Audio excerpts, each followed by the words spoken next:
Hello and welcome to World News Program streaming to you live from the capital, Algiers on All 24 News. I'm your host Islam Sid, and up next are the top stories. 22 martyrs in 4 new Zionist attacks on Gaza within 24 hours. Dozens of martyrs and wounded in Zionist strikes on schools and homes in eastern and northern Gaza Strip.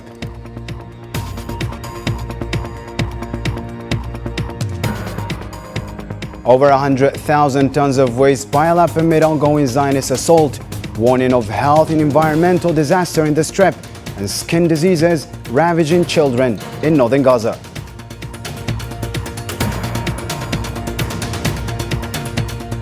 Also in our news, Iran reaffirms that the assassination of Ismail Haniyeh would be a strategic error with costly consequences for the Zionist entity.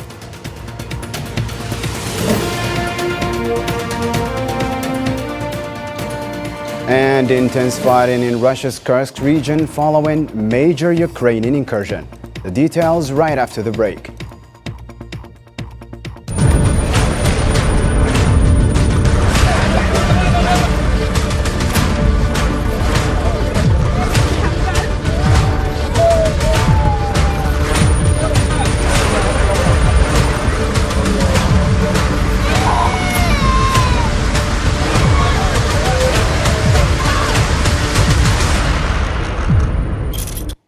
Hello again and welcome to the program. Occupation forces have committed 4 new massacres in the past 24 hours, resulting in 22 deaths and 77 injuries, according to hospital reports.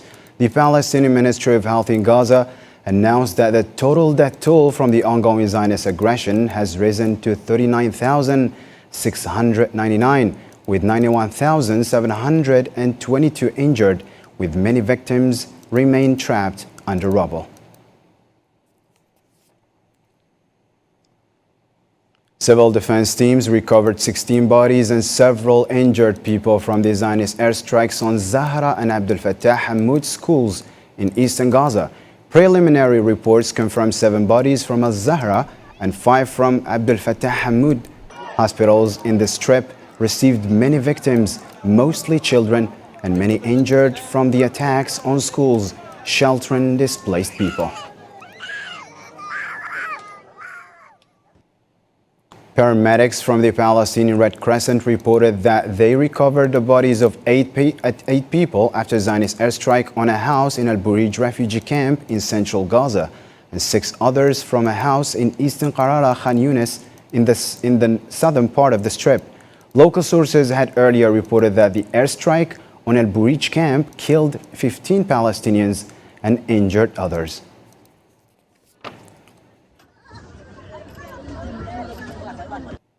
Palestinian media reported on Thursday that the occupation military ordered residents of several areas in Khan Yunis, southern Gaza, to evacuate immediately. The occupation forces cited rocket launches from these areas as justification for a new military operation and directed residents to move to what they called a humanitarian zone. The United Nations confirmed that the occupation forces continue to pursue a relentless policy of killing and displacement in the occupied West Bank.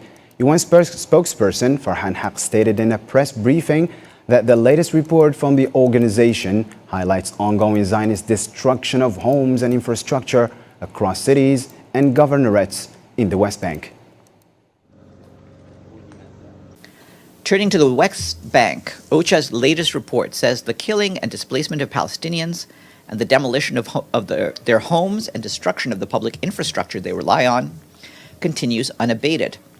Between the 30th of July and the 5th of August, 16 Palestinians, including 2 children, were killed by Israeli forces, 9 of them by airstrikes. Another 56 people were injured.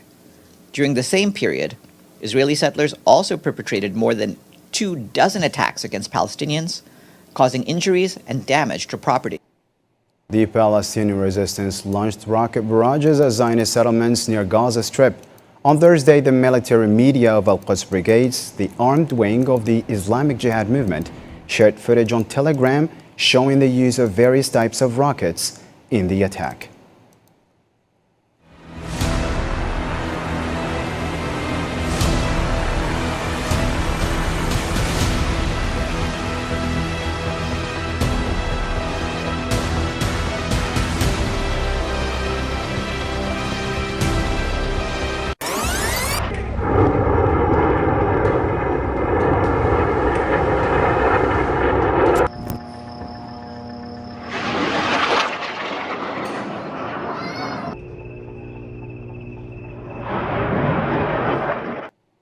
Gaza municipality spokesperson Asim Al-Nabi warned of a severe humanitarian crisis in the city due to worsening health and environmental conditions. He revealed that 100 tons of waste have accumulated and that the occupation forces have destroyed infrastructure and targeted health facilities, which could lead to a major humanitarian disaster amid the spread of diseases and epidemics.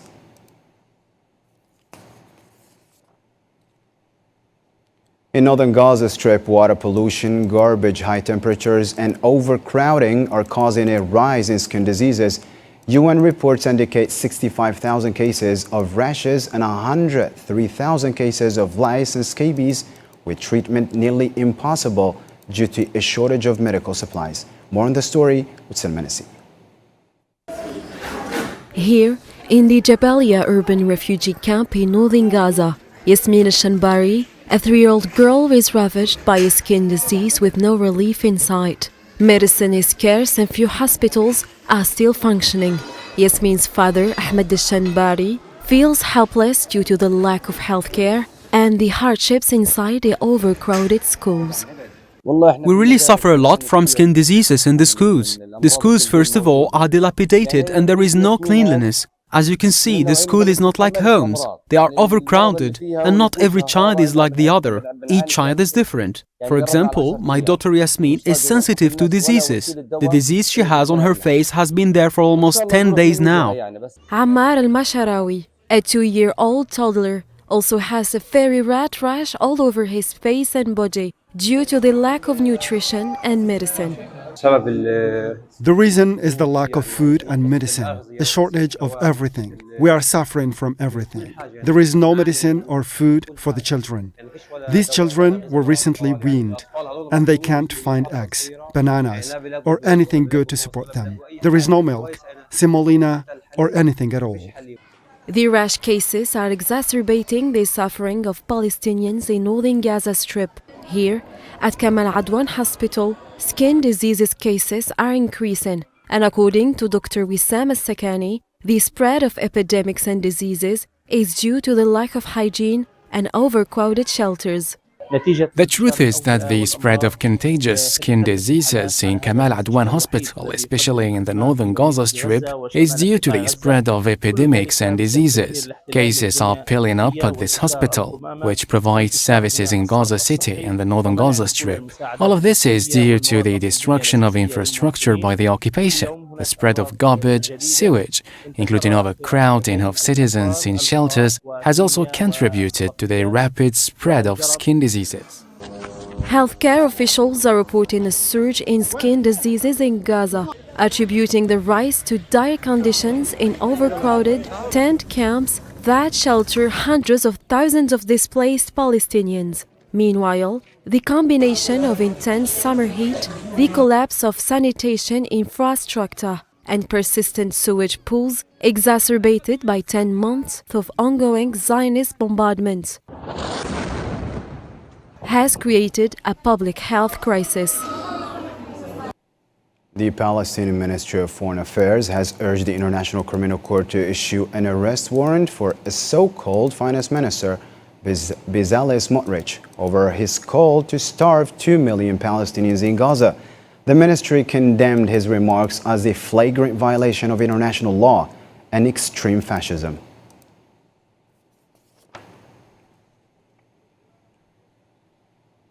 Hamas Political Bureau member Izzat Arish condemned the Zionist Smotrich's remarks justifying the starvation of Palestinians in Gaza. Arish called Smotrich's views as a blatant expression of occupying Israel's genocidal policy and urged the International Criminal Court to issue an arrest warrant against him. Smotrich's statement that starving 2 million Palestinians in the Gaza Strip is just and moral is a scandalous declaration that confirms the occupation's premeditated intention and actual adoption of a policy of genocide in Gaza. Usually criminals hide their crimes, but we are facing an impudent enemy who openly declares their heinous acts. We demand that the prosecutor of the International Criminal Court issue an arrest warrant for this terrorist who promotes and supports genocide, and hold him and his gang of neo-Nazis accountable. Qatari and Egyptian and U.S. leaders called on occupying Israel and Hamas to resume urgent talks on August 15, either in Doha or Cairo, to bridge all remaining gaps in the proposed Gaza ceasefire agreement and start implementing it without any delay.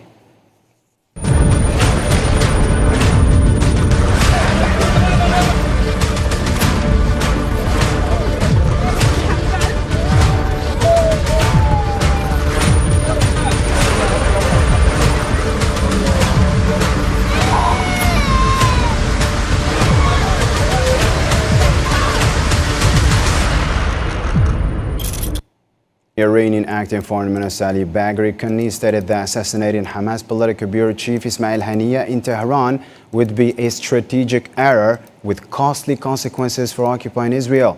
In an interview with AFP on Thursday, following an extraordinary OAC meeting in Jeddah in Saudi Arabia, Bagheri emphasized Iran's right to respond, noting that his country's officials will determine how based on Tehran's interests.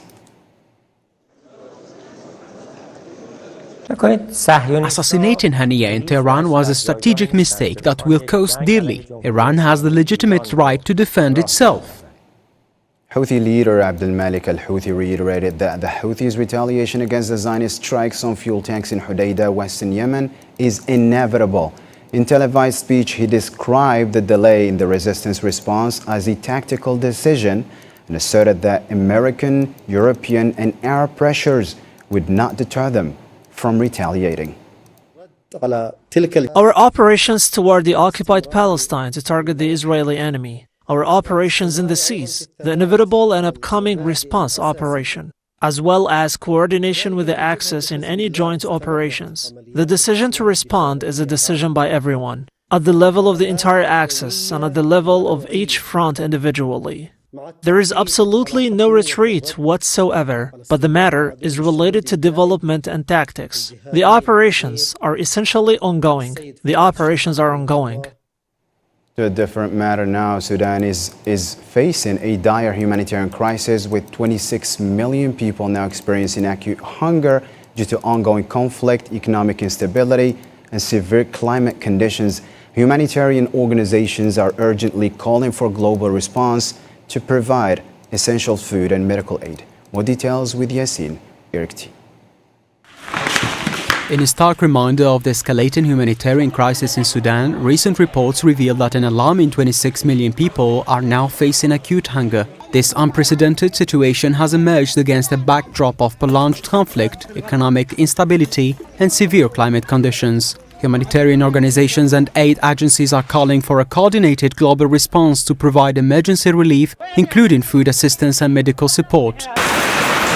Seasonal rains have led to severe flooding across Sudan. The local government in River Nile state has reported that recent floods have claimed 12 lives, injured 170 people, and caused the collapse of more than 11,000 homes. Since last month, the heavy rains and floods have resulted in a total of 32 deaths nationwide, according to the Federal Center for Emergency Operations.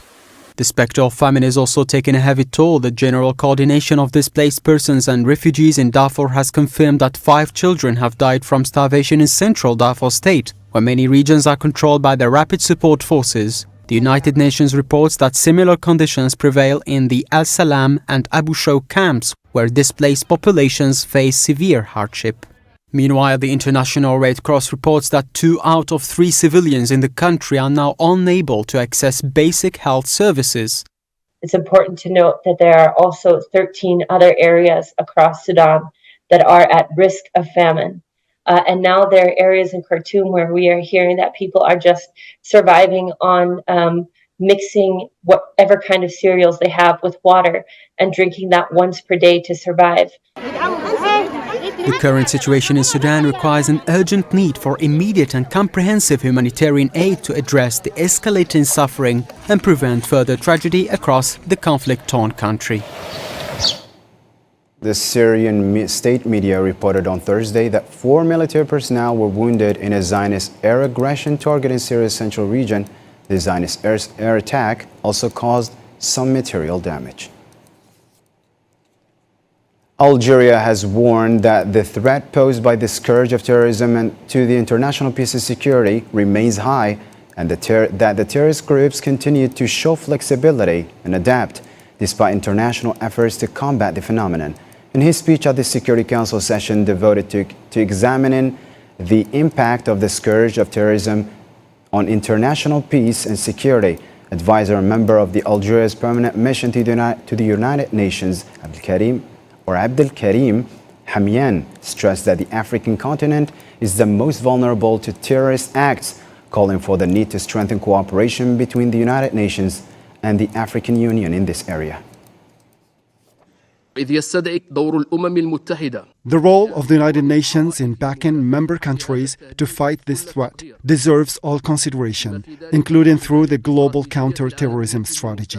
Cooperation between the United Nations and the African Union should be strengthened. The African Union plays a pivotal role in combating this scourge as it possesses the necessary capabilities to strengthen cross-border cooperation and exchange intelligence, including via the African Security and Intelligence Committee and the AU Center for the Fight Against Terrorism. Additionally, the AU Mechanism for Police Cooperation, AFRIPOL, plays an essential role in preventing and combating trans-border organized crime. ومكافحة الجريمة المنظمة العابرة للحدود. On Thursday, the Campaign Office for Independent Presidential Candidate Abdelmajid Tebboune announced it has begun setting up its structures, though no official approvals for appointed coordinators have been issued. The office disavowed any unauthorized activities, including fundraising for candidate Tebboune's campaign, and stressed its commitment to legal regulations separating money from politics.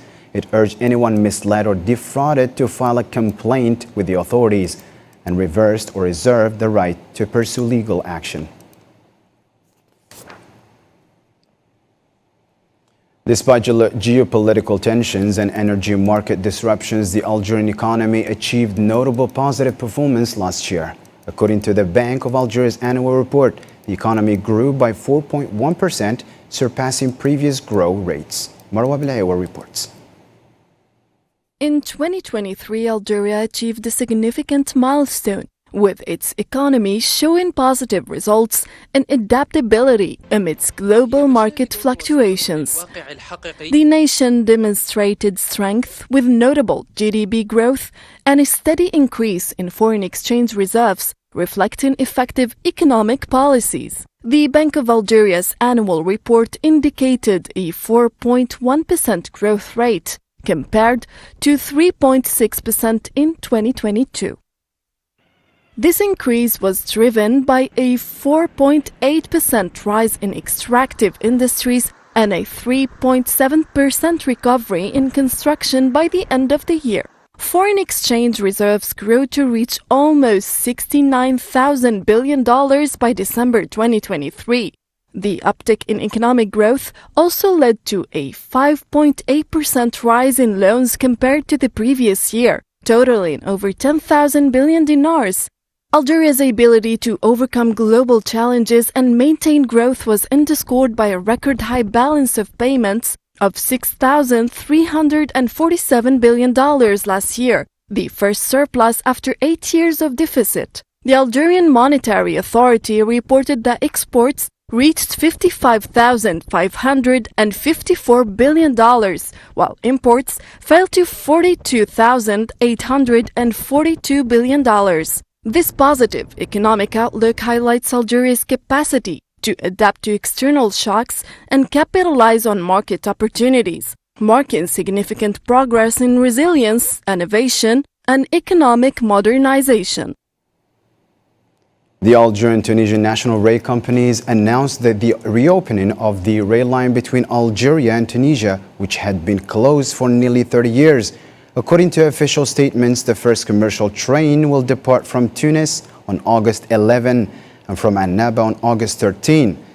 Initially, there will be daily trains from Annaba through Skikda, Taraf, Jandouba, and Beja to Tunis, with additional trips based on demands.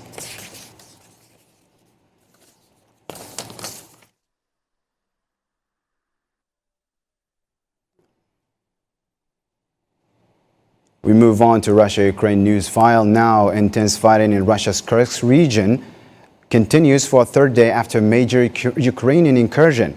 Moscow has called up reserve troops while the Russian Defense Ministry reports repelling Ukrainian forces near the border. Nabil Khazini reports. This is the city of Sudzha at the Kursk region inside Russia. Houses on fire, damaged and destroyed buildings are seen here after Ukrainian forces made an incursion through the Russian border. Russia called in reservists after the city was subject to what's seen as the biggest Ukrainian incursion into the Russian territory since the beginning of the war some 2.5 years ago. A state of emergency was declared and security tightened around a nearby nuclear power plant in Kursk. This comes as acting deputy governor of the Kursk region said the Russian forces are actively operating in the territory of Sudzha to push back the Ukrainian troops still present in the border area. We involved the administration of village councils, the regional administration and the voluntary people's militias. We had armored cars in the voluntary people's militias, which we had received from banks and cash in transit services at one time. And now the banks are providing us with up to 80 additional units. We transported people to a safe distance and from there we organized evacuation by large capacity buses. This work was carried out around the clock and it continues. In Ukraine, meanwhile, Ukrainian President Volodymyr Zelensky praised the ability of his forces, but didn't comment on the incursion. Everyone can see that the Ukrainian army knows how to surprise and knows how to achieve results. This is demonstrated in the battlefield, where our soldiers not only withstood the overwhelming force of the occupiers, but also are destroying it in the way necessary to protect Ukraine, our state and independence. Ukraine's troops reportedly advanced as far as the Russian town of Sudzha, which is home to the last operational transshipment point for Russian gas exports to Europe via Ukraine. The attack left at least 5 casualties and 24 other injuries, according to Russian authorities. Moscow has accused the West of prompting a destructive agenda in the South Caucasus. Russian Foreign Ministry spokeswoman Maria Zakharova told Sputnik that the US and its European allies are interfering in the internal affairs of sovereign states, aiming to pull the South Caucasus republics away from Russia and fragment the region, undermining its historic ties with Moscow. These confessions from senior West officials managing foreign policy have certainly caught our attention, though they haven't surprised us. O'Brien has plainly acknowledged what we frequently discuss and warn our partners about, including Yerevan. The West is pushing a harmful agenda in the South Caucasus, intending to fragment the region and disrupt Russia's long-standing relations with its traditional allies and neighbors. Nobel laureate Muhammad Yunus promised to restore law and order in Bangladesh as he prepares to lead a caretaker government following Prime Minister Sheikh Hasina's departure. Yunus, who will take office as a prime minister, emphasized the need for law and order and credited students' protests for the country's new direction. To sports news now, Algerian runner Mohamed Ali Gouand reached the 800-meter semifinals, joining runner Jamaz Jeti. Gouand, who finished second in the qualifiers with a time of 1 minute, 44 seconds, 37 or 73 split of seconds, will compete alongside Jeti, who qualified first. Another Algerian, Suleiman Moula, was eliminated after finishing second in his qualifying race. Still with the Paris Olympics, on Friday evening, Algerian boxer Iman Khalif aims to secure Algeria's first gold medal in women's boxing. After 3 victories by judges' decisions, she will face Chinese boxer Yang Liu in the final.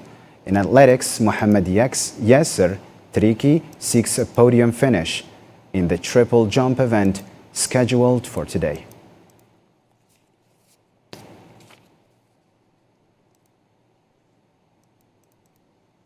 That's the end of our news program for tonight. For more updates, check our social media platforms. Thank you for tuning in. Take care.